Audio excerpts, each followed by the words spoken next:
بسم الله الرحمن الرحيم الحمد لله رب العالمين والصلاة والسلام على سيد المرسلين. We praise Allah subhanahu wa ta'ala, we glorify him, and I'd like to welcome everyone and greet everyone with the greeting of Islam. Assalamu alaikum wa rahmatullahi wa barakatuh.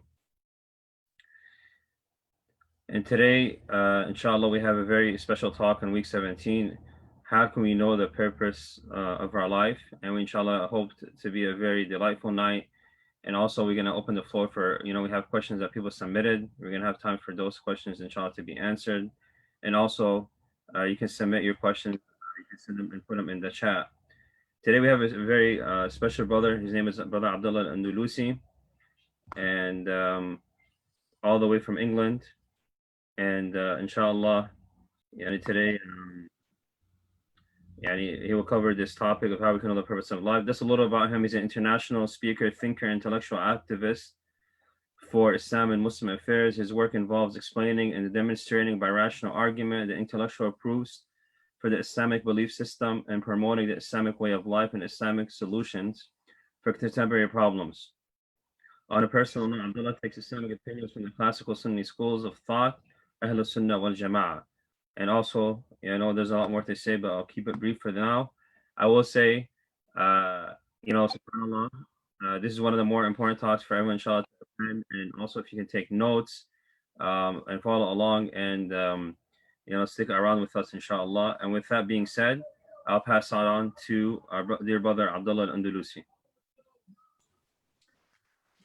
Bismillah ar-Rahman ar-Rahim, alhamdulillahi rabbil alameen, as-salatu was-salam nabi kareem Muhammad wa alihi tayyibin wa sahbihi salihin. Assalamu alaikum wa rahmatullahi wa barakatuh. To everyone, the organizers, the attendees, and I want to give my thanks to them to organizing this, and obviously, inshallah, hopefully it'll be beneficial for everybody. I'd also like to just mention that I would say I'm a brother, but not so special. So just an average Joe, as you Americans say, and inshallah, like all of you, we've been enlightened with the Deen of Islam, alhamdulillah, and that's something that we can only ever get izzah by sharing that, inshallah, and obviously trying to uphold that. So anyway, also just to caveat that because it's about 1 o'clock in the morning in the UK, I will be joined by my trusty friend, some Red Bull, so do forgive me for chugging that down, but inshallah it'll keep me sharp during this discussion. So I know that we probably have an international audience, seeing as we have advertised, obviously the organizers and I myself have advertised this event, but I'm probably safe in assuming that we have a lot of is it Floridians, perhaps? Is that how you pronounce it? Or and people from the United States of America.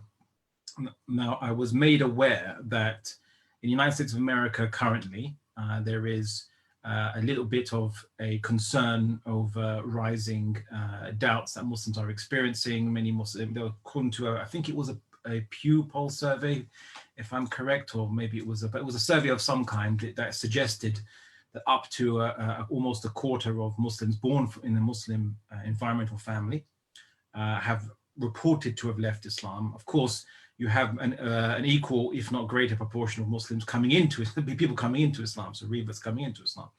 That being said, this kind of situation is being replicated, not as severe or intense, but in a similar kind of manner in the rest of the world, in Muslim world, and so on and so forth. There's a number of reasons that this is that is causing this. I'm going to be very brief on this because I want to get straight into the actual discussion on understanding how can we know the purpose of life. So I would say that irrespective of whether a people know the truth or not, how people handle truth over centuries and centuries can really can distort it in many ways, and sometimes people can fail to understand the truth even if they might profess to believe in it, and they're told it, right? So for example, over time many Muslims have learned Islam as a kind of a checklist of doctrines to believe in.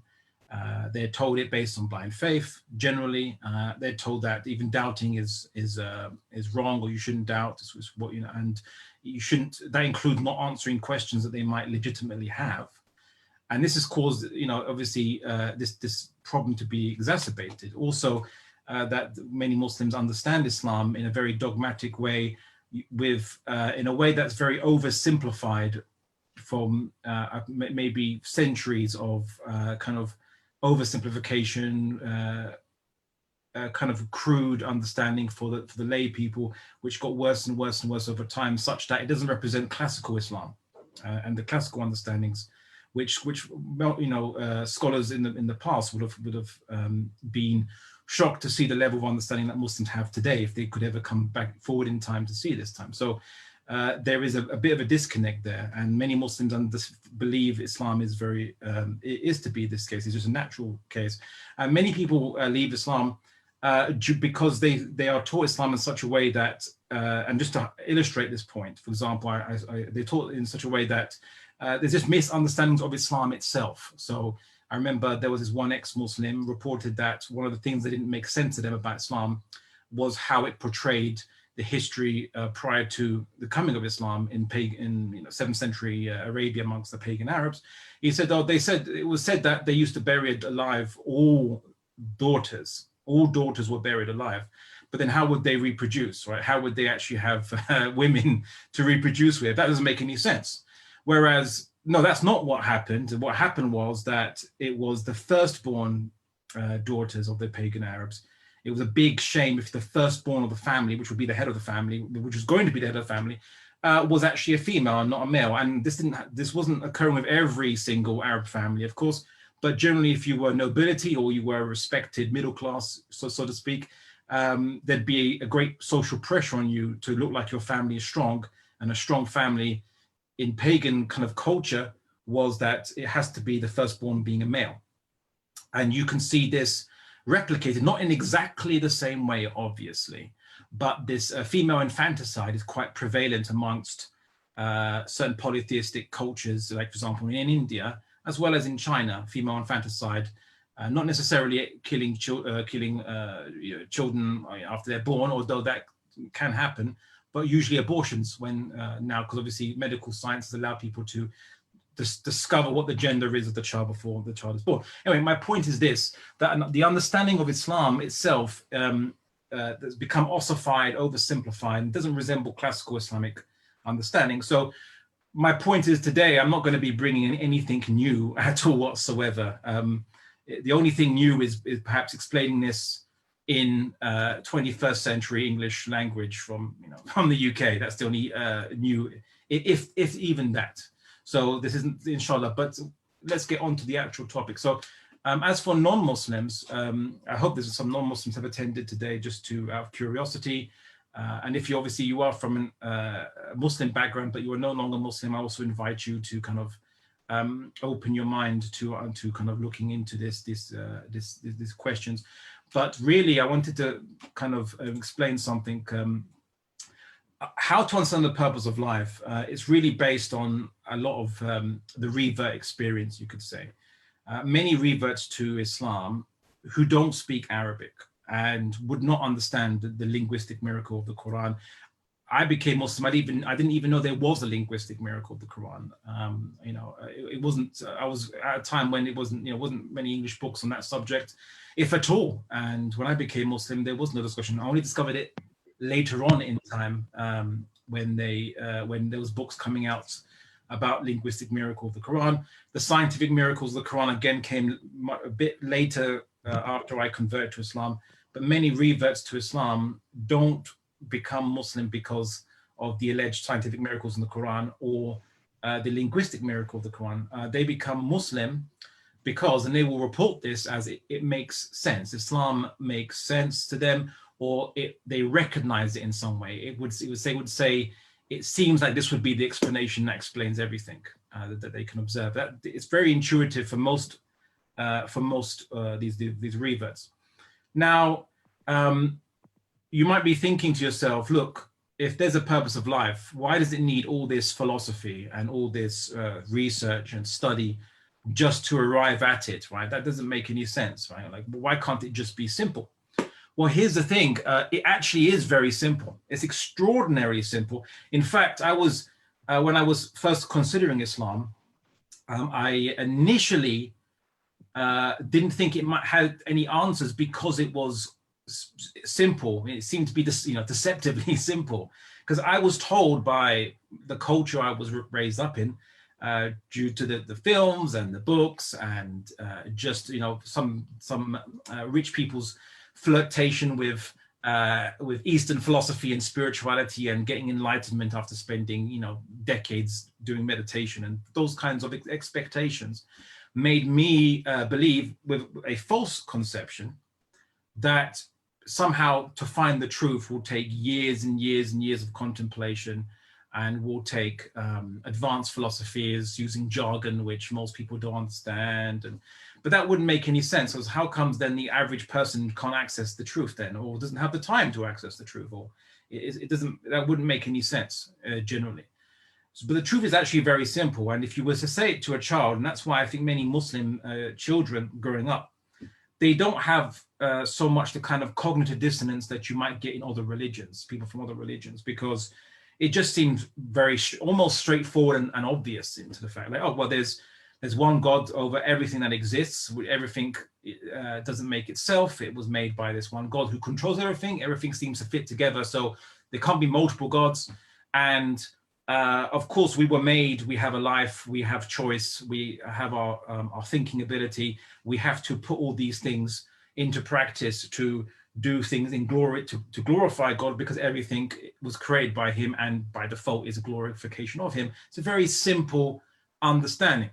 But why people today think that's not so persuasive is not because there's some kind of incoherence in that. No, it's because those who don't want to believe it and be under account, accountable for their actions under a God who created everything, maybe because they've embraced individualist ideologies, maybe it's just because as an individual they just don't want to be under anything higher than their own desires. For a number of psychological reasons, people, instead of submitting to what their intellect tells them to submit to, instead they make their intellects in a way submit to them and become a tool for them to try to mentally compartmentalize, or to make a confusion to avoid the truth. They first lie to themselves. It's not like some conspiracy that they are trying to, I must lie to everybody else. No, the first lie is lying to themselves.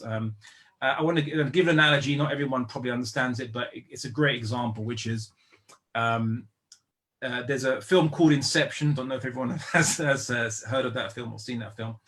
It's about people hacking dreams and getting into people's subconscious by hacking minds, so to speak, and putting them to sleep and then entering in their minds via dream states and so on. So it was that kind of thing. Now, apparently, in this kind of movie, the subconscious of any individual doesn't like being hacked by interlopers, right?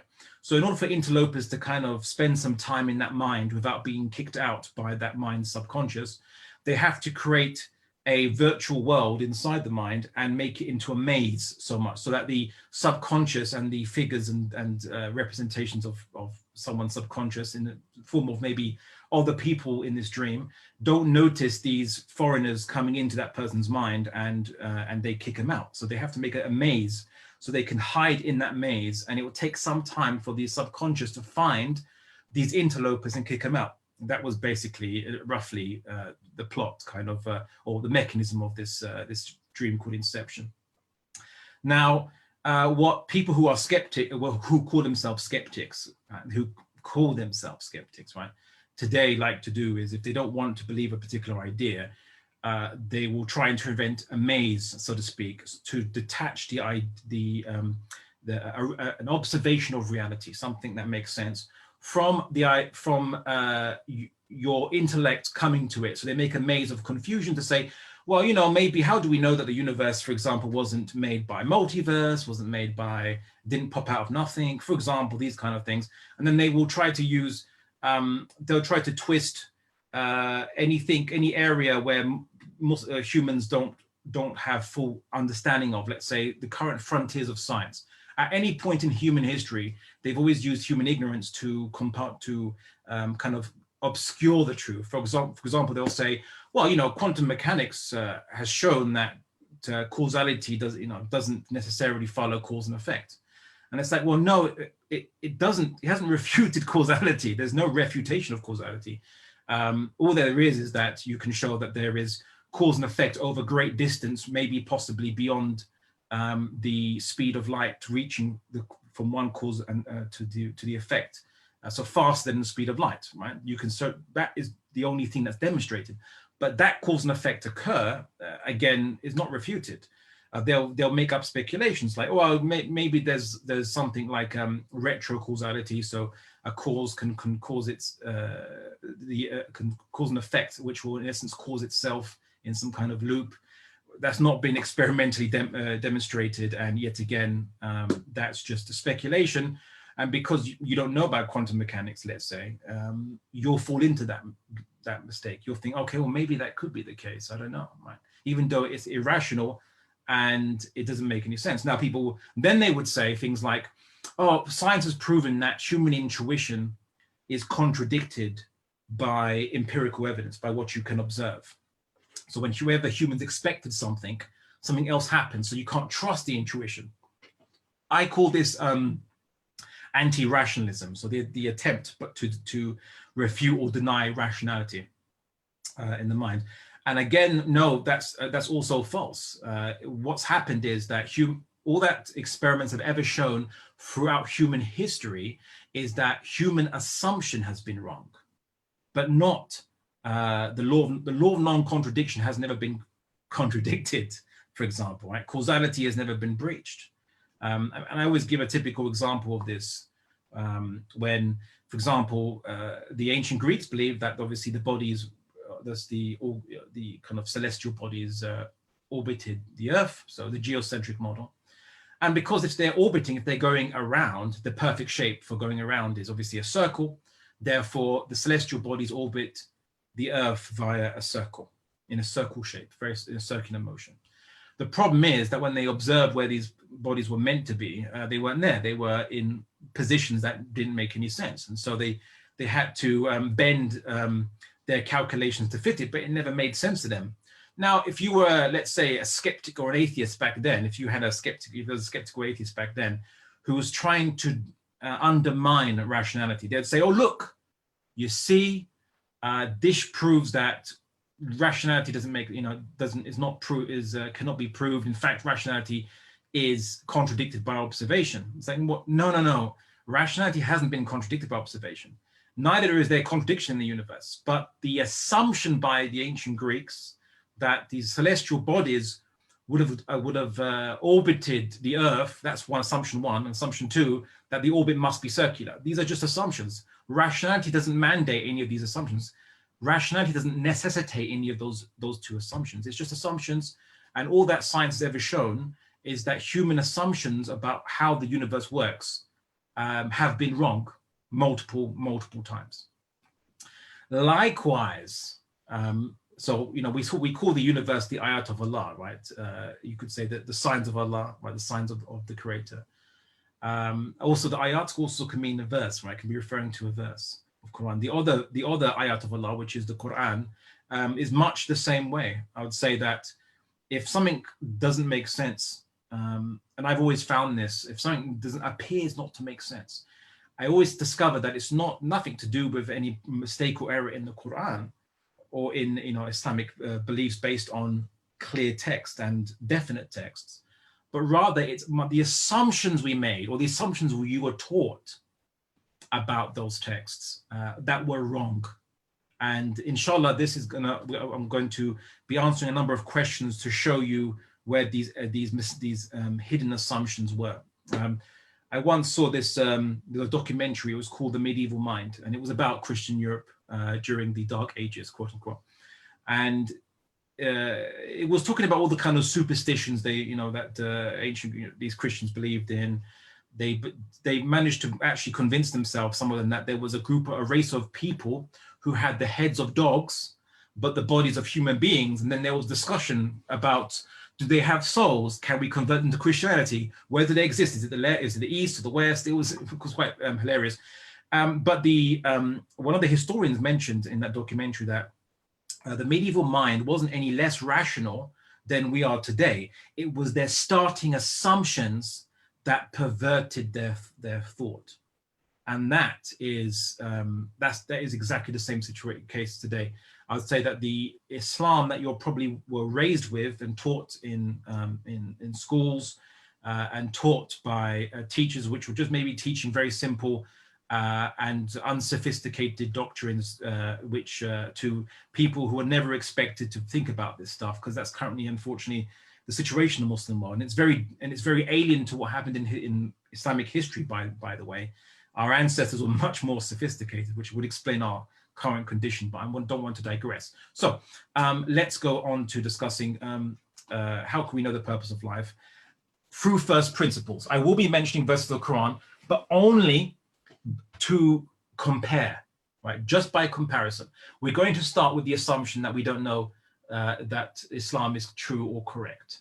I want to also make a caveat that the only reason why this subject would be difficult it wouldn't be like done in just a simple half an hour or 1 hour, or I mean, I'm doing a 10-week course in essence called the Dawah Masterclass, but in essence it's just the elaboration of this one subject. It's because skeptics, atheists, people from the world of religions and critics of Islam have made it that complicated because they've tried to insert many assumptions in and attack Islam, strawman Islam. And in order to kind of deal with those assumptions, you need historical research, textual research. Obviously, many scholars, alhamdulillah, I've worked with many scholars to look into these matters through about 20 years of my life since being a Muslim, as well as physicists, chemists, biologists, every conceivable subject, only because the critics of Islam, in order to trying to avoid obviously accepting the truth for reasons best known to them, which we can discuss later on, are trying to invent reasons to attack Islam and trying to obviously strawman Islam. And many Muslims themselves are defending a version of Islam which is not really traditional, classical Islam, but it's a kind of post-colonial dogmatic version, which unfortunately is why we're having this rampant down. So anyway, let's get into it. There are basically going to be 4 stages to this investigation. So we're going to do it by stages, right? So different stages of our investigation, and we start from a perspective of not knowing anything at all. So let's go into that very quickly. Am I understandable? I was warned by the organizers that my British accent might bedevil you in trying to understand me. I hope I am clear and legible. Is that, can anyone understand me okay? Is this a good talking speed, or am I speaking too fast?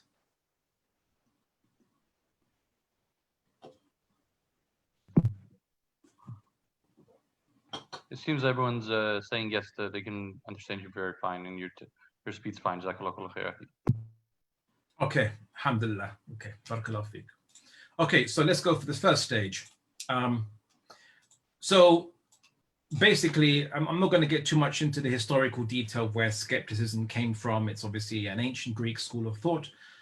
I've discussed that in a course I did on the history of Western philosophy at the Quran Institute, which is the same place I'm going to be doing this Dawah Masterclass on the 30th of October. But skepticism, the idea was, I suppose, the intention behind it was to try to shave off all these assumptions that have accrued into the human mind from whichever tradition, background, and culture, in order to gain certain knowledge. Right? That was, I suppose, its claimed goals.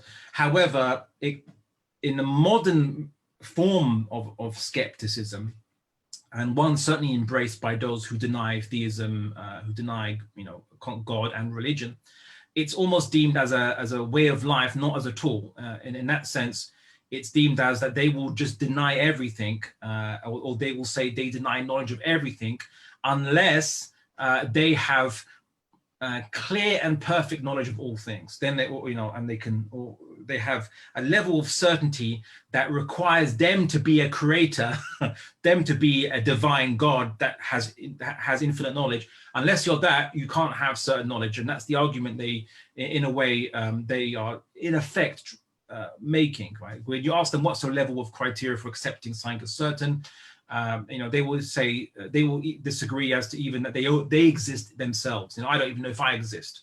Well, I'm going to say this quite bluntly. We know for certain, we each know for certain that we exist because consciousness, right? Or rather, you're experiencing something. So what's doing the experiencing, right? The very fact that you actually are experiencing something means that you exist, and you can know that for certain. Okay, it doesn't matter if you're living in a matrix or brain in a vat, being controlled by aliens who are putting signals into your brain to make you think you're in a reality, or whatever kind of scenario, or Descartes' daemon, like an evil deity that controls the universe. How do you know that they're not controlling your reality, and so on and so forth?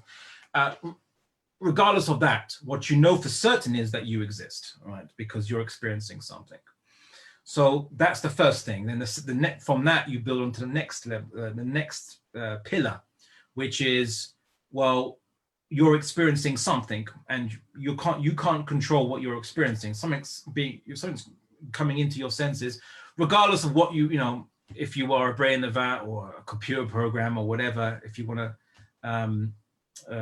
believe some eccentric billionaires who think that, living in a simulation, regardless of that, you're experiencing something outside yourself, right? There exists an outside yourself, right? I don't know if that's clear to everyone. You know that there is something outside yourself. You're not the only thing that exists, full stop.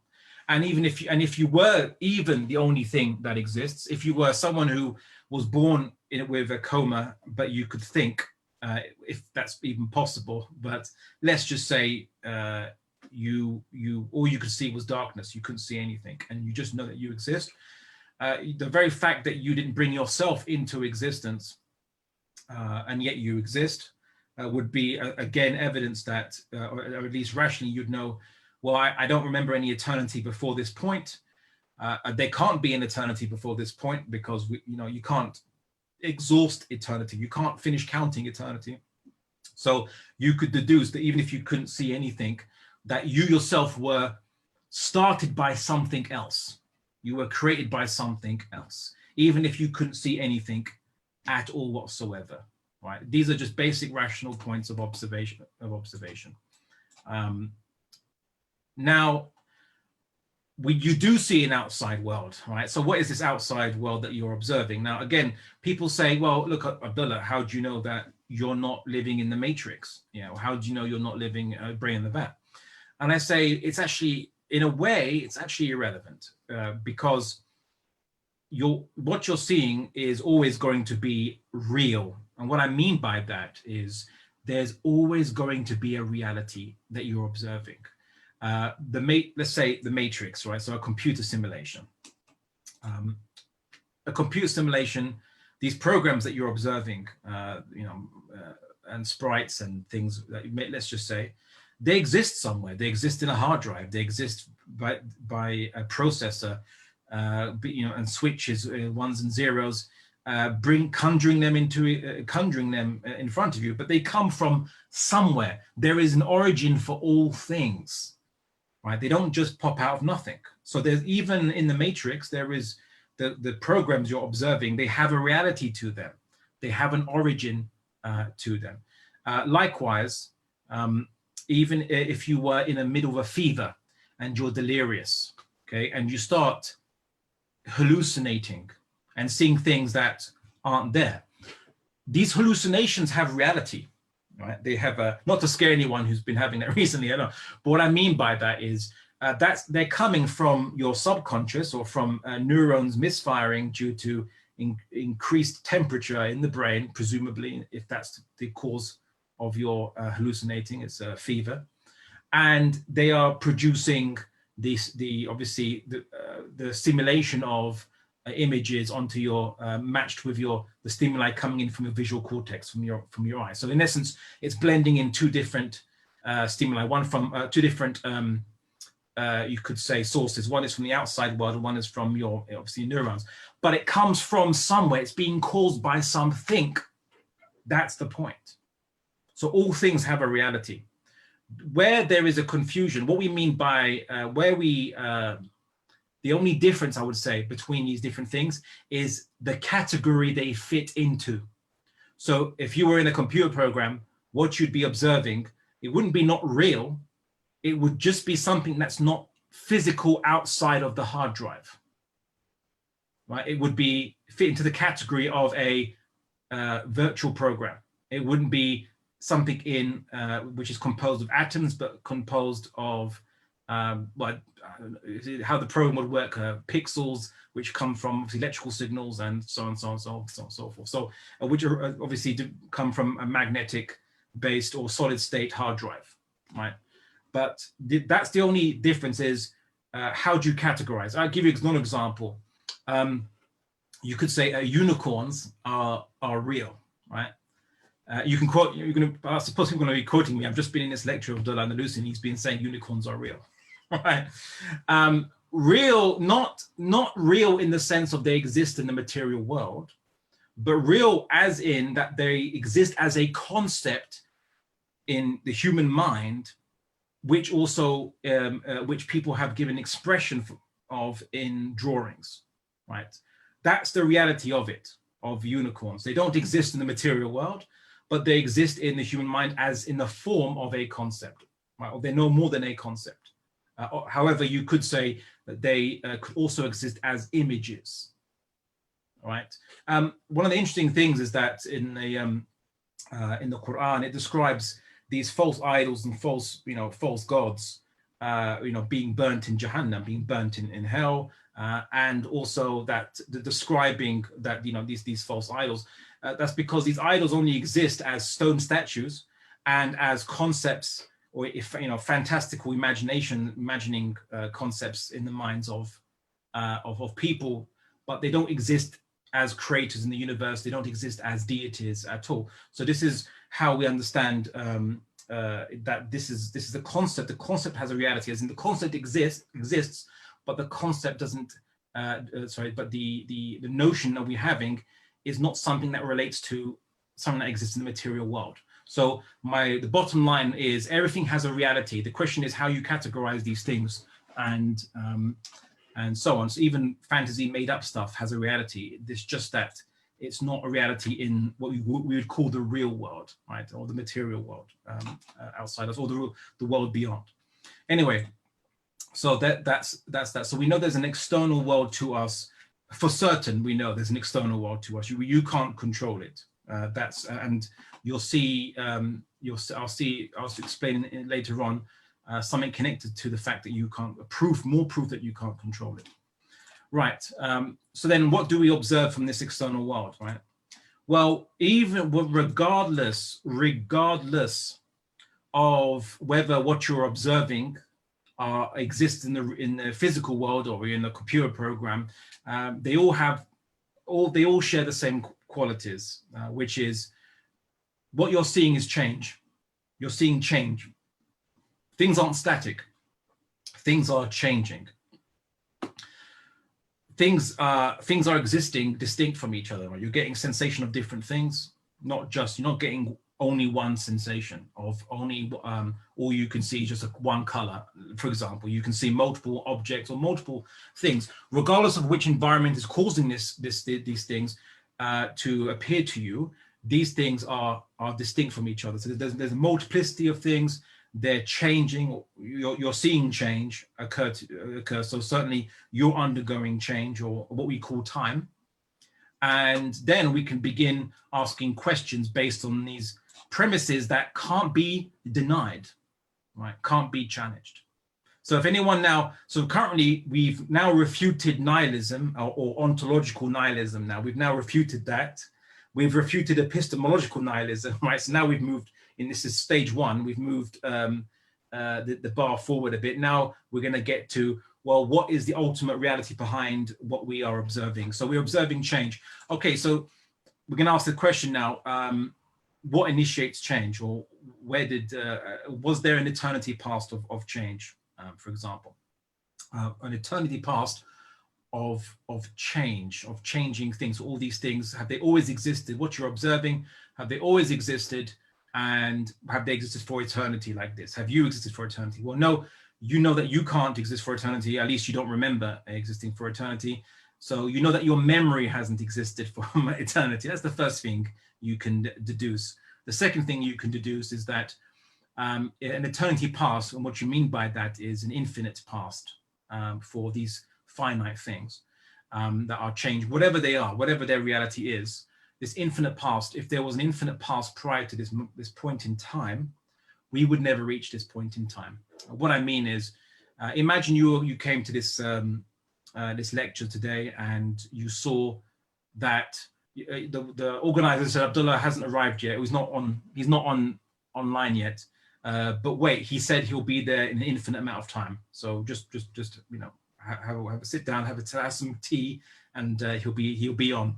You'll see, well, he won't be on, because if we have to wait an infinite amount of time, and the definition of infinite is basically it can't be counted, it can't be exhausted, then we would never reach the end of infinite amount of time. Likewise, if I said that this lecture will go on for an infinite amount of time, and then you can ask Q&A, would any of you ever get to the Q&A session? Well, no, because you wouldn't have exhausted an infinite amount of time to get to that point. So what you can deduce is that for all this change that you're observing, there was a beginning to it. That's the inescapable truth of that, and you can deduce that for definite. The second thing is substance. What are the things that you're observing made out of? Okay. Now let's assume that the universe you're seeing is real, in the sense of it exists as a material universe outside yourself, of which you are a part of. So in essence, your senses aren't lying to you. If you accept that, just to give an example. So okay, so we see objects. You know, what is this object made out of? Well, it's made out of plastic and water. What's the water and the plastic made out of? Well, they're made out of molecules. What the molecules made out of? They're made out of atoms. Okay, great. What they're made out of? Subatomic particles. What they're made out of, and going all the way down to quarks, and then maybe possibly types of quantum fluctuation or what have you. Okay, that's fine. And then what are they made out of? So what is comprising them? You start to split it down. The thing is, if there was an infinite amount, or not infinite, but infinite amount of levels below this level of reality. So if you're saying that basically you could split particles down to an infinite amount of smaller and smaller particles or energy packets or what have you, would anything actually have any substance at all? Because if you're saying that you could infinitely split down any piece of substance, what you're in essence saying is that there is no substance, because there's never a point where the buck stops, where the point stops and say, right, now we've got this, we've reached this foundation, this foundation upon which matter is based upon and what is defined by. No, in essence, you're saying that matter or substance has no ultimate substance. Right? And it's for the same reason as why we know there's no infinite past. It's called an infinite regress fallacy, which is basically you can't have you can't exhaust an infinite amount of things. So we know there's a start point for the same reason that we know that there's ultimately a fundamental substance, or something fundamental behind all things, which is which gives it reality, which gives it substance in essence. Now the question is, of course, what is making this substance? What is this fundamental substance? Like, what is it then? Because if this fundamental substance isn't made of anything, right? What is giving it its properties? Why is it doing what it's doing in essence, right? If there's nothing inside it that's making it do what it does, and what is giving it these properties. The only, again, I'll leave it just there for a second, but we know there's a fundamental, there must be some kind of ultimate fundamental thing behind all material things, which is maintaining what we observe as substance, whatever it might be, whatever we are observing, but it's maintaining substance. The third thing, the third observation is that what we are observing is finite things. Now, I know I use the word finite. It's not philosophical jargon, of course, but it just basically means that something is bounded, right? So this bottle is bounded by limitations. It doesn't exist outside those limitations, or its effect on the rest of the external world is bounded by, or doesn't exceed its shape or substance, with the possible exception of maybe radiation and gravitational effects. But apart from that, but again, proportionate to its mass, right? So anyway, it has a certain proportion to itself. It's limited to a certain extent.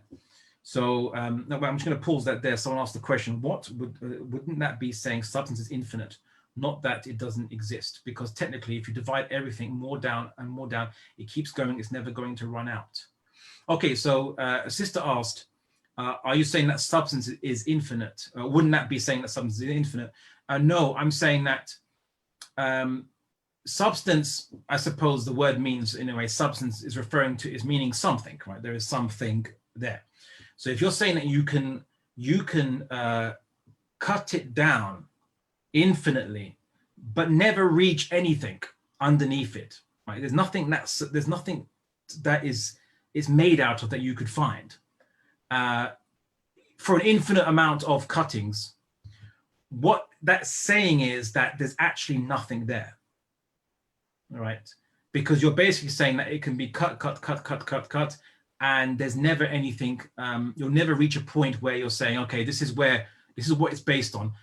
Just to give you an example, it's like saying, you see, I've always given this example, you see a pond, right? And you see a pond and it has water up to a certain level. Okay, maybe it's a very deep pond, you can't see the bottom of the pond. So someone tells you, oh, this pond is called the bottomless pond. They say, why is that? Well, because it doesn't have a bottom, right? It just goes all the way down infinitely. Why wouldn't that make sense for you, right? Why wouldn't that make sense? Reason being is because, well, then you'd say, well, what's keeping it up, and why at that certain level, right? Why it's being kept up at that certain level? What's holding up all this water? If you're saying that it has an infinite bottom, that means there's ultimately nothing holding up the water. Or it's like saying that, there's a branch. You just see a branch, and a tree goes all the way down and into the earth, and someone tells you it's an infinitely long tree. You just don't see the roots, but it goes all the way down to the bottom, to its roots. And you say, well, if it's an infinitely long tree, it wouldn't have roots, because at what point in the tree is there going to be the roots? If it's infinite, right? At what point going down that tree would you ever reach the roots? And the roots are required to support the whole tree. So if you cut matter or substance down infinitely, and you're saying that it can be cut infinitely, then you're basically saying that matter doesn't actually exist, or substance doesn't exist. Oh, okay. The sister has said that makes sense. You misunderstood what I'm saying. Okay, I'm glad I explained it better. Thank you for the question. So it allows us to kind of elaborate on this matter. Someone says, so limit as x approaches infinity of this function equals 0. I want to try to keep mathematics out of it, just because I want to keep it simple for the average layperson to understand. There is a confusion in mathematics regarding Cantor sets and infinity. Without going into detail, there is no infinity in mathematics. There's only, you could say that it's only mathematics is just generally a counting rule, right? So it's only as infinite as you can be infinite, which to count, right? Or you have a processor as infinite to count, which you don't. Basically the decimal system is count till 9 and then put a 0 and add a 1 and continue. Basically, that is decimal system, and everything based upon that. There's no such thing as the number line that exists as an actual infinite existence. Someone says, can an infinite amount of space, can a finite amount of space, like say 12 inches, be infinitely divided in half, like 12 inches to 6 inches? And the thing is this, you could say, can it be infinitely divided?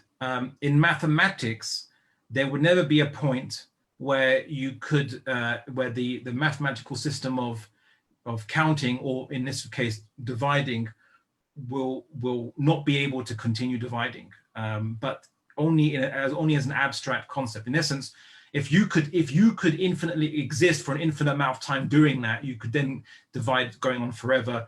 But divide on a in an abstract way, you're not actually dividing anything itself. It's a conceptual division, but you're not really dividing anything anyway. That's the point. It's a counting rule. It's a dividing rule. It's a multiplying rule.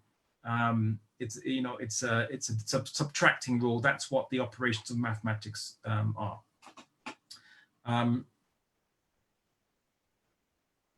Could you give me a bit and do the question? All right, Khair, inshallah. I want to continue our discussion. So that's substance, and then as for finitude, the question is, in any object that you observe, where does which is finite, is limited. The question is, what is giving it its limits? So you would say, maybe with this object, its limitation, did it make itself, or was it made by something else? Of course, in this case, it was made by something else. However, if what gives it its limits will also be the substance, right? It's made of something and builds up to this level, to this shape and so on. But if I was to find the most fundamental thing, which is just a finite thing, let's say, and it is limited. Someone asked me a question, how do you know that there's not an eternal limited thing, right? So an eternally existing limited thing. Why is that? Why can that not be the case? Well, the question is, if this finite thing, which is going to be fundamental, so it can't be divided further, and it's limited, where does its limits come from? So if it wasn't made by anything else, that means that it wasn't defined by anything else. In English, defined means, from the Latin definis, means to give it its limitations, right? So if it wasn't given its limitations by something outside itself, that means it's giving its limitations. It's the one that's giving itself these limitations, right? And if it's giving itself its limitations, and it's not made of any energy, it's not made of anything, it's the most fundamental particle, let's just say, or thing. If it can define itself in essence, then it's not limited at all, because it can choose whatever it wants to be or do. And when we talk about limitation, what does limitation mean? Limitation means the effect of something, right? So if something's power to affect things, either it comes from something else, i.e. it was made by something else, or it comes from itself. And if it comes from itself, if it can choose exactly what effect it wants to produce, if it determines its own effect and is not made of energy, it doesn't have a storehouse of energy, it will deplete if it pushes too far out, or whatever example, right? Then it is really not a finite thing at all. It's something that is infinite, because it can decide what effect it wants to do, to what extent it wants to make that effect.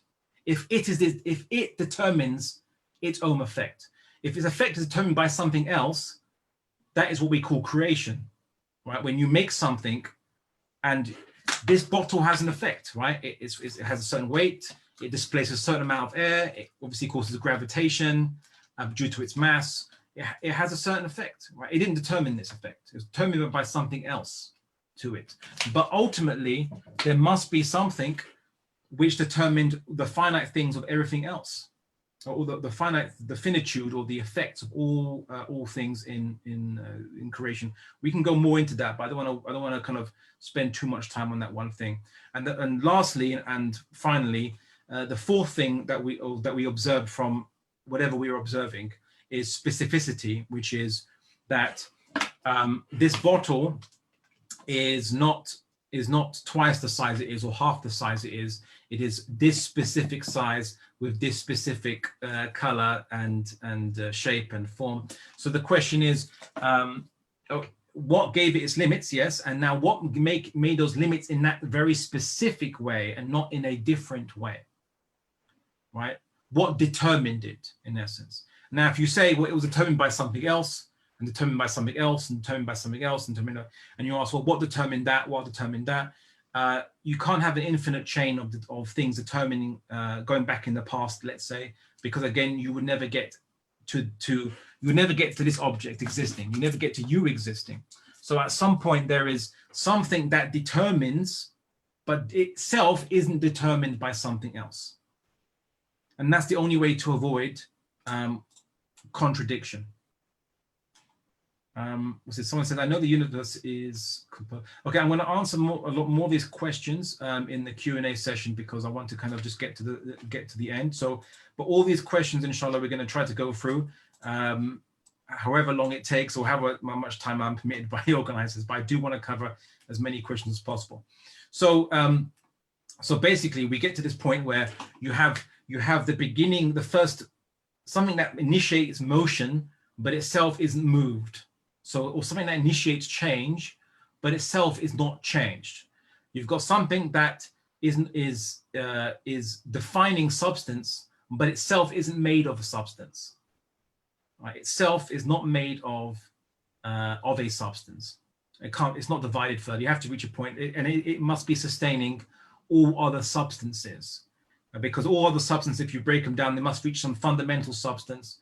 And the fundamental substance, where is it getting its attributes from? Because it's making it is the building blocks of finite things. Itself is finite.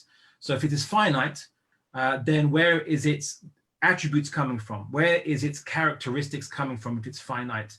And its characteristics are originating from where? What is making the smallest particle possible? Maybe we haven't seen it yet, but what is making that smallest particle do what it does, or that superstring vibrate at the frequency it does? What does it even mean to do that? Well, where's that energy coming from? Right? Where is it coming from? If it's the most fundamental thing there is, there's nothing smaller than itself that makes it, it doesn't have any internal mechanisms, then what is making it act in a finite way, not in an infinite way? Right? So why is it only limited in its acting? Then we have to say that the only possible explanation is that what's giving it that motional ability to act when it has no internal mechanism to act is something else that is not finite, like this fundamental particle. So there's something sustaining all substance in the universe. The cause of all finitude, the thing behind everything that's finite must be infinite.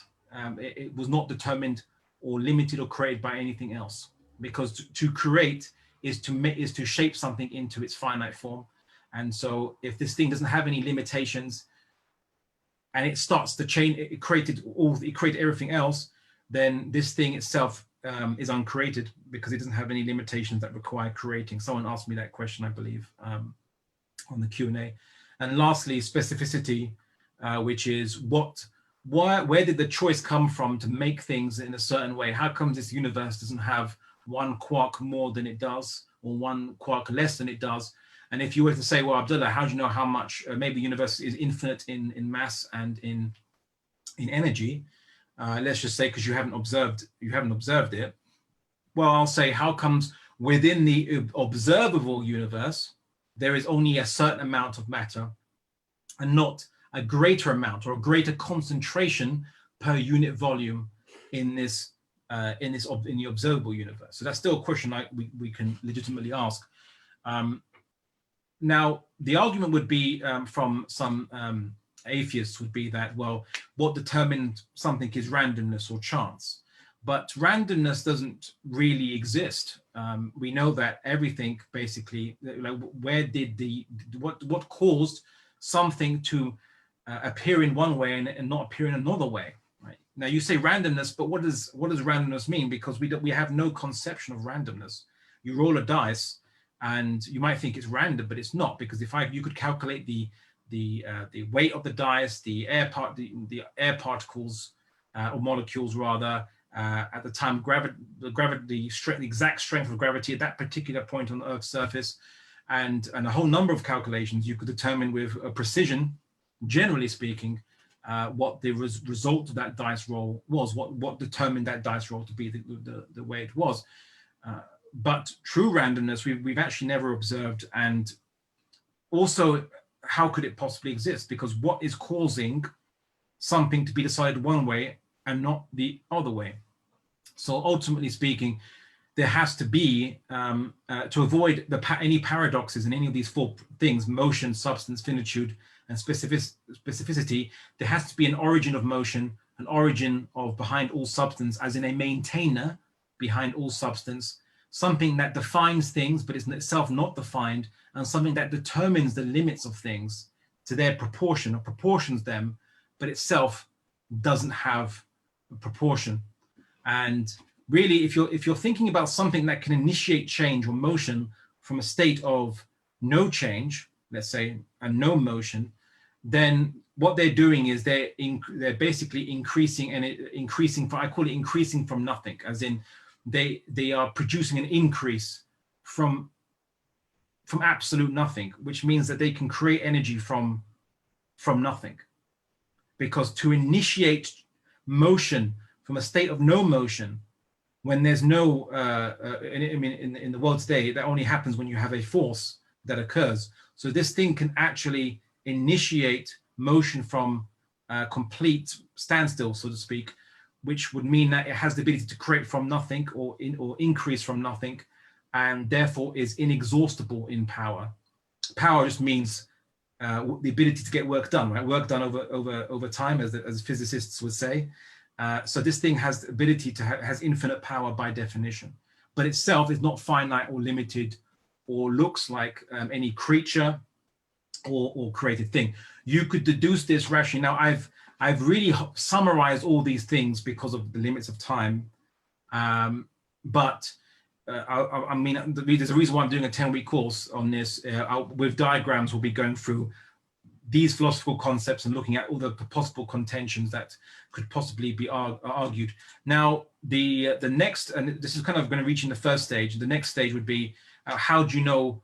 Okay, maybe there's an infinite thing that creates, but why is it a God? Why would you say it's a God? Where'd you get that idea from? Now you're just kind of, aren't you begging the question now? That, oh, must be God because it is infinite.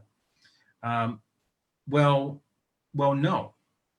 The reason being is because why did it initiate motion, initiate substance, so to start defining substance, start defining and defining it to a specific proportion? Why did it pick that? Why did it pick doing that? So there are now two possibilities, right? One is this so the atheists, who try to be imaginative, will argue, well, there's a multiverse, right? There's a multiverse that does this. In essence, there's an infinite existence of an infinite universe, or that creates many bubble universes according to one model. Or there's some infinite existence. Let's just say the common denominator is there's an infinite existence which makes multiple finite things, like our universe, our observable universe, and on maybe there's many others, right? So it makes it randomly, just does it randomly. To which I ask, well, what is making this multiverse make universes, right? What is causing it to make universes? So they'll say, now either that, there's two things. One, there's something, so you have this multiverse, and there's something outside this multiverse that's making it, pushing it to make universes, or there's an internal mechanism inside the multiverse that's making it make universes, right? So let's look at the first possibility. If there's something else that's making this multiverse make universes, then the multiverse isn't the origin of creation, it's this other thing. And then now, what is that thing? What's making that thing do what it's doing, or something else? And then you just get, again, an infinite regress chain where it wouldn't explain anything and would cause contradiction, a paradox. You'd have to wait an infinite amount of time for all these things to initiate this multiverse to make universes. So there would be no universes being made ever.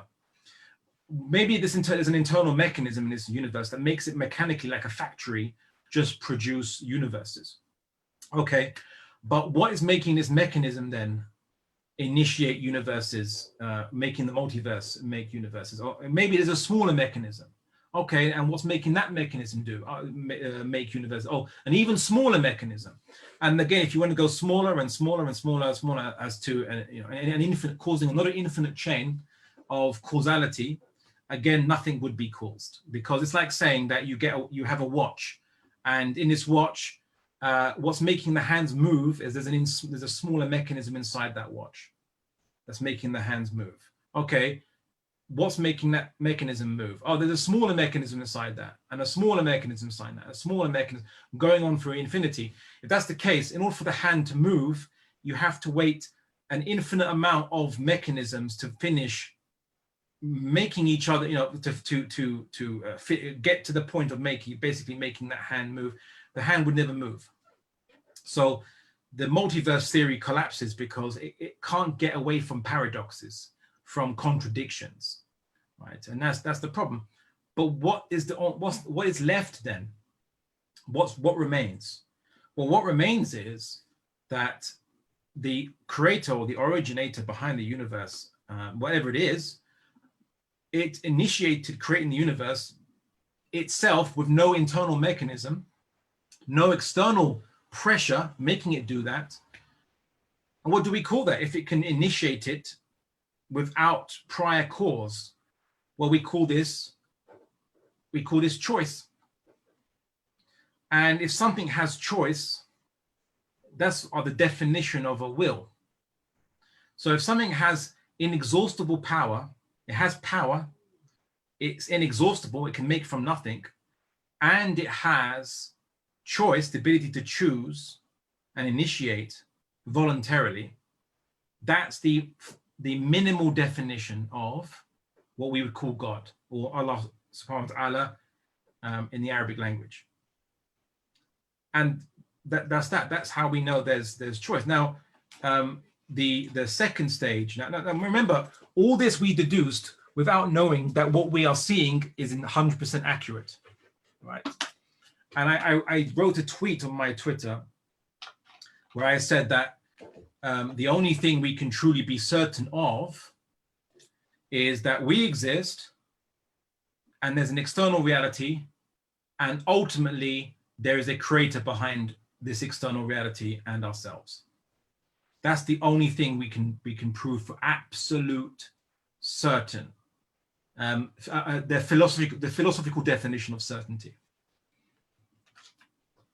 So empiricists won't like this, empiricists, but that means that basically the God's existence is more certain than your senses. Right. So when people say, I only believe what I see and I doubt God's existence, that's what an empiricist might say, a strict empiricist. But you say, actually, it's all the way around. You don't know for certain that what you're seeing is entirely accurate or a correct representation of the external world. Whereas the existence of God is the only possible conclusion that avoids any kind of contradictions and is therefore the only thing we can be certain of. And that actually is the kind of how we should be debating with atheists, or if you are an atheist watching this, I mean, this is, I would obviously invite you during the Q&A to please come and challenge, or if you are unconvinced, or you need further clarification, because this is a horrible summary of what I would probably take a few more hours going through more in depth and detail. But I want to get now to, okay, so God made a choice. But as atheists like to argue, which God? Right? Which God made this choice? Right? Who? Is it Thor? Is it Zeus? Who? Which God made this choice? Well, first and foremost, this is actually incorrect. In any culture, in any religion, going back from ancient times to Mesopotamia and so on, the empires of Mesopotamia, there has been commonalities where there are many civilizations, peoples, and religions, including in America, the Native Americans or Native Indians or whatever nomenclature they would choose to define themselves as. They believe, for example, in a world spirit, which created the world and in all intents and purposes is an infinite power and is one power, of course, and has will and has choice. So it doesn't matter what name you call this creator, as long as you believe that this creator is infinite and is has a will, you basically believe in the same God that Islam does. And of course, the Quran, when it engages the reader, it expects you, if you noticed how it's worded, it expects you to have reasoned these things, to have been able to recognize these things and how they make sense. The next kind of stage, the second stage of our discussion is now engaging deists and polytheists, right? So the deists would say, well, God exists, okay, has a will, okay, but doesn't care about us. Like, why would God care about us? We are such an unbelievably small speck in an unfathomably big universe, with kind of size comparisons with involving zeros going down to the multiple powers in mathematics, right? It's really unfathomable how small, infinitesimally small we are. Not literally infinitesimally, but certainly small we are compared to the observable universe. As much as the nucleus of an atom is small compared to the electrons that orbit it, in terms of the distance between those things are actually very vast. Very unfathomably vast, almost as big as, almost replicates our size in the observable universe in terms of the vastness and proportionality. So it's very massive scales of small and large in this universe. Why would this God care about us, right? We're so small. To which is argued, well, first and foremost, the deists have made a mistake in an assumption, right? And this is where assumptions come into it. They've made the assumption that God is a limited creature. They've anthropomorphized God. You see, a president or a king of a country doesn't have time to listen to every single person, to know what their lives, what they're doing, to manage them, because there's so many people. And obviously the leader is going to have only a small finite attention span, right? They can't actually see or look over everyone's lives and so on and so forth. But this infinite creator, which can literally create by its own will an entire universe, you'd have to ask the question, which is, if it can create an entire universe as vast as it is intentionally, then intending it in certain level and certain specificity, certain shape, form, and its size, that means everything that exists, including every moment in time, every moment of change, is right now intended by this same creator. I mean, if the universe couldn't make itself, how do you think it could ever sustain itself or be self-sustaining when its very substance or itself needs to be maintained? Ultimately, its most fundamental substance must be maintained by the power of this creator. And you're saying that the creator doesn't know about us, when the creator intended us to exist and is maintaining us right now. I'm not going to get into Islamic theological debates or discussions, but many classical scholars have pointed out that they say, well, if it's infinite creator, he has infinite knowledge, and he has infinite knowledge, then surely would know about us very intimately, right? Because the knowledge and the attention span of this creator is not finite.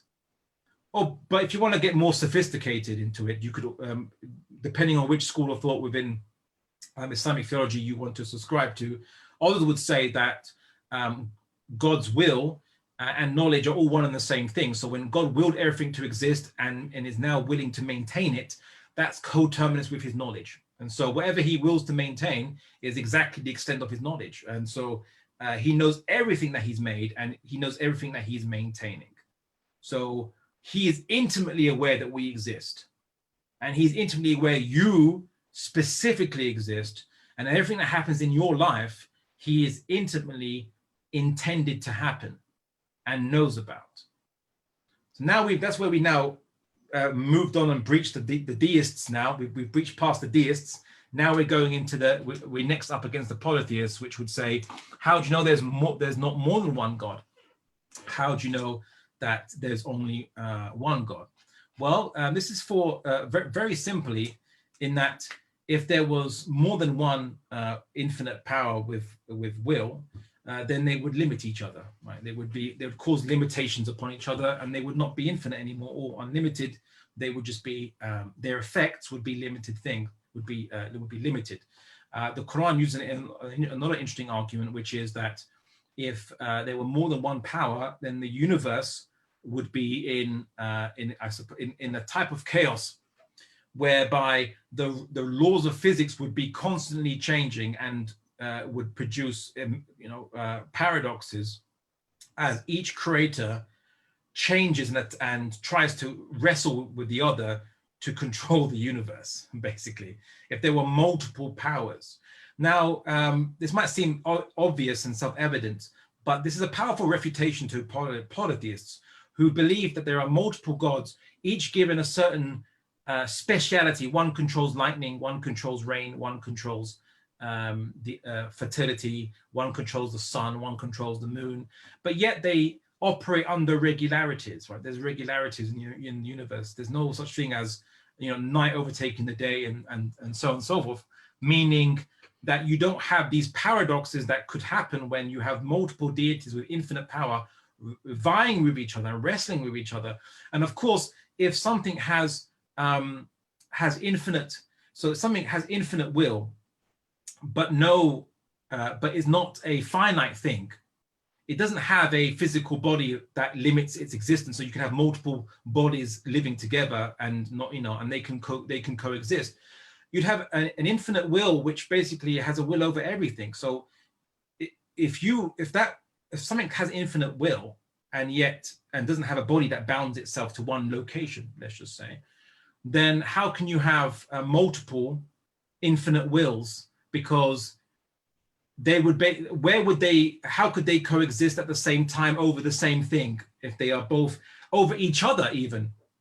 So one will would be able to control the other will, right? Because it would have any limits to its extent or what it could do.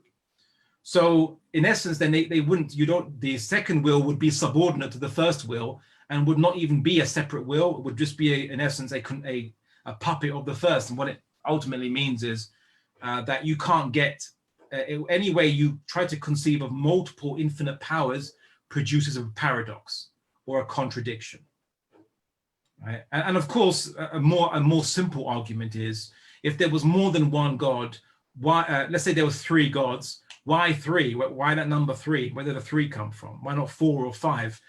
Because you have that now enumerated amount.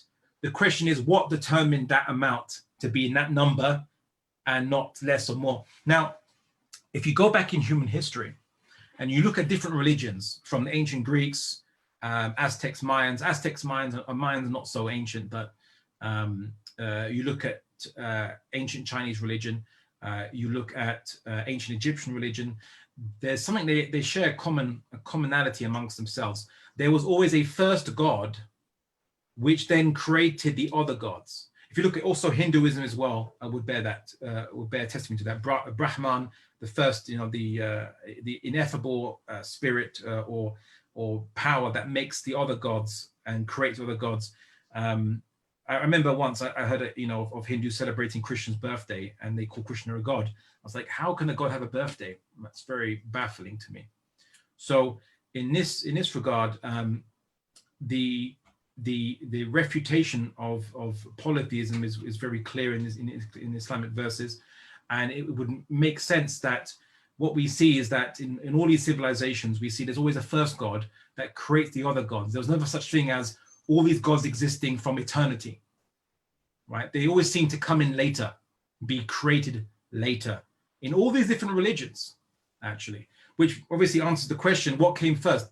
Polytheism, monotheism. Someone tried to ask a question along the lines of, prior to this lecture, saying that how do you know, why isn't Islam just a evidence of an evolution of human ability to create increasing abstraction over time?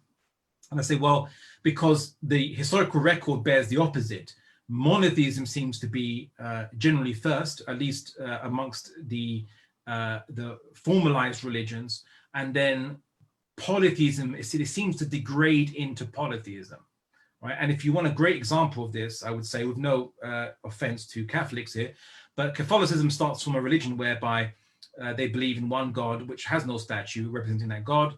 And then they start now praying to saints represented in statues, and each saint has a authority or delegated authority over a particular area. The patron saint of the travelers, the patron saint of healing, the patron saint of wealth, and so on and so on and so forth. And if you're in Mexico, the patron saint of gangsters.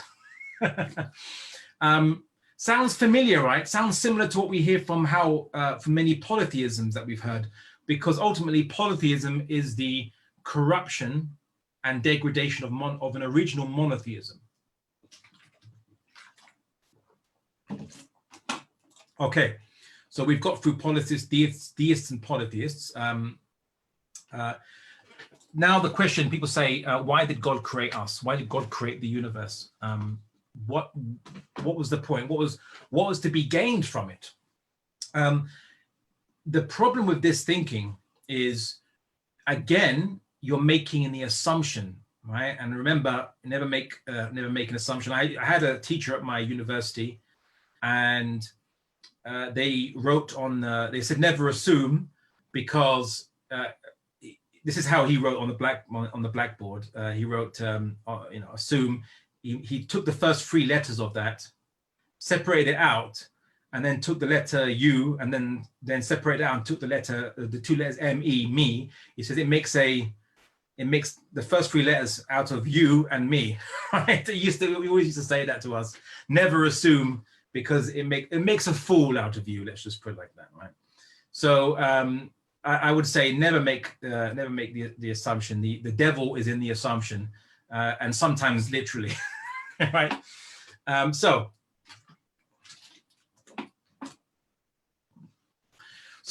we assume that the creator makes things because due to motivations that we have. We are creatures that have to survive, reproduce, and of course, that we feel a need to connect to something higher than ourselves. These are basic human instincts. We assume that the creator must have the same motivations. For us, if someone wants to aggrandize themselves, we say that they have a fragile ego, right? So, oh, you want to aggrandize yourself? You have a fragile ego because something in your survival instinct means that you want to get people's praise so that you can feel that somehow you're protected by people liking you and they will do what you say. And so you will feel more comfortable in the world. You'll feel more secure in the world because inherently you're insecure, right? If a human being demands praise, okay, we make that assumption based on the motivations of what a human being would have. But the creator of the universe doesn't have instincts, of creatures, wouldn't have instincts that would control him or make. I'm going to use the word him. It's not male or female, but it's not a male or female creature. But it's better than saying it, because it could be referring to an animate, an inanimate, an unwilled, mindless thing. Whereas a he just means it has personality. So a personality meaning a will or choice, right? So it can choose, it has a will. So let's call it by a word using a pronoun of personality. So let's just use the word he as a neutral term. Anyway, so why would the creator make everything that exists? Right? Why would the creator do so? Right? What does the creator gain out of it? Does the creator gain sustenance from it? Does the creator gain anything from it? Now, let's look at an explanation that we see in the Quran for this. So in the Quran, there's a verse that says that basically Allah doesn't need anything from his creation, and that if he wanted to be satisfied, I'm going to paraphrase the verse. If he wanted to be satisfied, he could find that with himself, right? As in, like, he doesn't lack something. There's nothing that he's lacking. He doesn't feel that he's empty or bored or missing something, such that it could be satiated with creating the universe. And that would make sense, because an infinite thing wouldn't need anything else, and certainly wouldn't get bored, or because boredom is just is a psychological state of human beings, because we have a life force that demands change. So if we don't see change, we get bored, and so on. So anyway, that's a long. I'm not going to go too much into human psychology.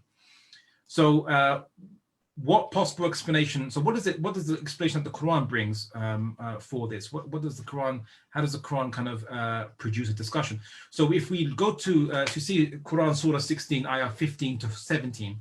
So that's Quran Surah 16, 15, ayah 15 to 17. You'll see a discussion where the wording of this by the author says, and he has cast into the earth firmly set mountains, lest they should shake with you, and rivers and roads that you may be guided, and landmarks, and by the stars they are also that people are also guided. Then is he who creates like one who does not create. So will you not be reminded? Is the one who creates like the one who doesn't create? In essence, if you had an infinite thing that could create from nothing, increase from nothing, and never does it, is that how is that any different from something that exists that can't create? Right? How is that different from something that exists that has no power to create, if it never chooses to create? Right? If something creates, it certainly demonstrates that it can create. If it does create, right, it demonstrates that. So the verse of the Quran says that, just to kind of again reiterate, so you can think about it. Then is he who creates like one who does not create. So will you not be reminded? Now, one of the amazing things about the Quran is that one verse can be an argument and refutation for multiple audiences and different backgrounds. So this could equally apply to polytheists who worship stone statues and idols, who say, like, is the one who can create everything the same as something that can't create anything, right? Even in their theology, these stone statues couldn't make stuff, or the gods which are meant to be represented by these statues, they didn't make stuff, they just managed stuff, right?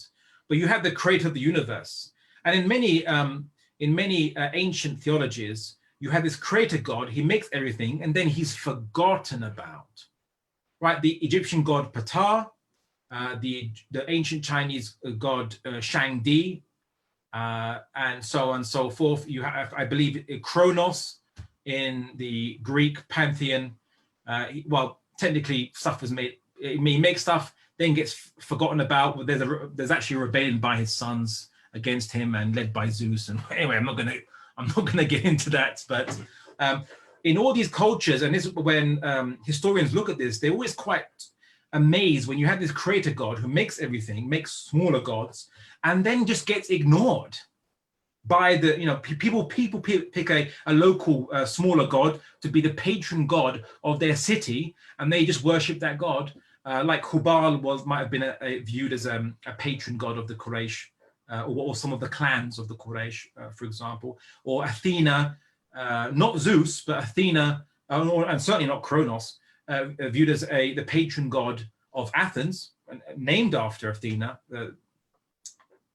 They forget about these other gods, right? They forget about this.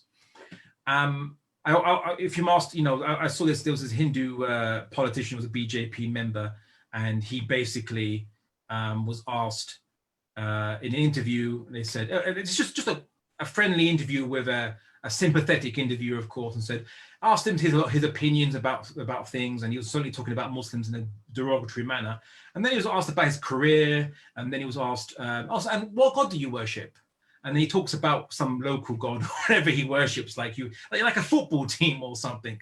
So wait a second, what about Brahman, right? The creator of the universe. What, you're going to ignore him? Why have you forgotten Brahman, right? Anyway, so.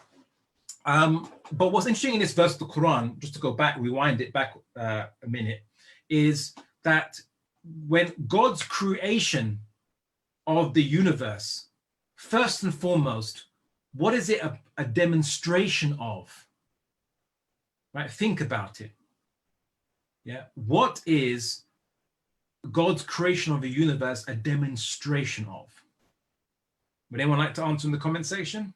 What does it demonstrate?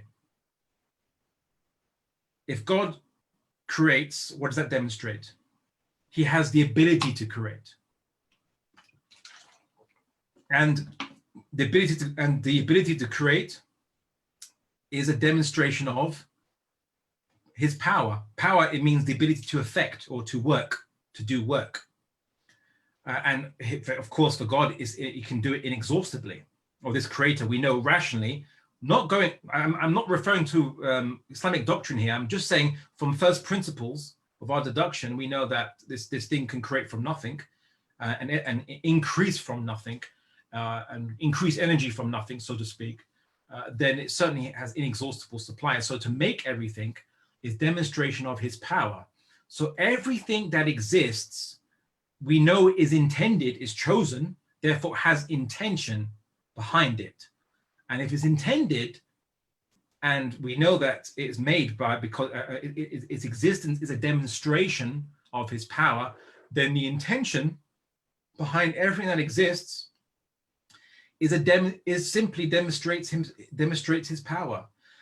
You know this by a different terminology in the English language. You know it as a glorification of God. Everything glorifies God, or is it a evidence, or is an ayat of God, or is a glorification of God.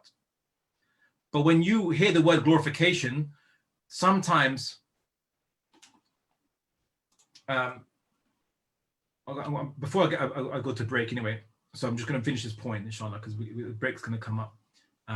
But when you hear the word glorification, sometimes you might assume that glorification just means, you know, like, oh, you're so great, you're amazing, and the universe just does that in some inaudible manner towards God, which you could argue in a way it does, but you look at it through an anthropomorphic lens. You think, I don't get it. It just wants people. God wants us to create things to say He's great. Like that just sounds like stroking one's ego. If a human being were to do it, right? But no, that's a very unsophisticated understanding, and also it's an assumption of what glorification means. Glorification in this manner, it's not human glory. It's not how human beings understand glorification, right? To glorify somebody means to raise them in your esteem, right? But the universe's existence as a glorification of God simply means that it evidences His power to create. It is an evidence of His power to create. It is a demonstration of His power to create. Intrinsically, that's what it is. And so that means the purpose of all things made by God is an evidence of Him as the creator. And therefore there could be no other purpose behind it, no other intent behind it. I know some people might say simply, are you saying that God made us because He can? That would be a deceptively simple way of saying it, because when we understand that as a human being being arrogant to do so, right? I made it because I could, right? No. He made us because He did, right? He made us because He did, and you can't. There is no first cause behind the first cause. What I mean by that is, there is no motivation built on an instinctual drive that made God want to satisfy it by making us. He made us because He simply chose to make us. And you can't, He's not a finite creature that you could deduce anything. And rationality tells us it can only ever be that way. It could only ever be that way. You can't fathom it. Only that He made us. He made us as a demonstration of His ability to create, not for a demonstration of His ability to create. If that makes it, if you can understand the subtle distinction between those things. Someone says this is very important to clarify, as it is asked by many. Okay. Make the universe to share the benefits of existing to those who merit to worship and submit to Him. Okay, so before I go into that, that will conclude stage 2 of our investigation of observable reality. The next stages are going to be much shorter because these are the bigger humps that we have to travel over. But I'll be demonstrating briefly how everything that exists, human life phenomena and everything that we can see, how that too has intention and purpose, and how there is only one revelation that explains all this without contradiction. And we're going to find out what that revelation is. Of course, well, I mean, no price for guessing, of course, what it is. I'm not going to suddenly come out and say it's Jainism, right? But I want us to go from a basis of no assumption to building our concepts based on rational foundation. So we'll break for So Isha. everyone. So right now it is 9:24, and inshallah, we want everyone. We're gonna come back at exactly 9:36. And the thing is, guys, if you know somebody that left and somebody that has any questions, this is the time to tell them to come back. I know a lot of people are thinking about the Lakers and Heat, but you already know LeBron wants it, so you don't have to worry about that, inshallah. But anyways, so we're gonna break for Isha, and we're gonna be back at 9:35, inshallah. So we hope to see everyone back, inshallah, in 10 minutes. And for all those on Zoom, you can stay.